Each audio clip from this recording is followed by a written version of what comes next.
Hello hi guys, నేనైతే ఇక్కడ ఆకుకూరని పెంచుతున్నాను అనమాట. ఇక్కడ కనిపిస్తున్నవైతే మష్రూమ్స్ వచ్చింటాయి కదా, అవి కవర్లు అనమాట. దాంట్లోకి మట్టి వేసి మంచిగా ధనియాలు ఒక దాంట్లో, మెంతులు ఒక దాంట్లో వేస్తున్నాను.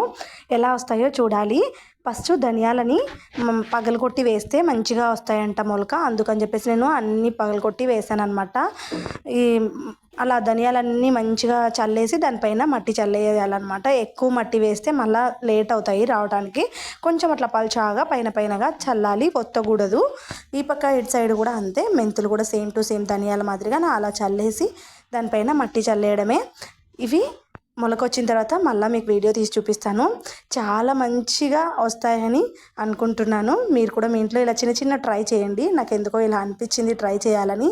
చూపించాను కదా ముందు వీడియోలో, మెంతాకు వేరే దాంట్లో వేసింటే చాలా మంచిగా వచ్చింది. అందుకని చెప్పేసి ఇలా చేశాను అనమాట. దీంట్లో కూడా ఇలా పైన నుంచి నీళ్ళు ఇలా చల్లాలి, స్ప్రే చేస్తే చాలా బాగుంటుంది. ఓకేనా.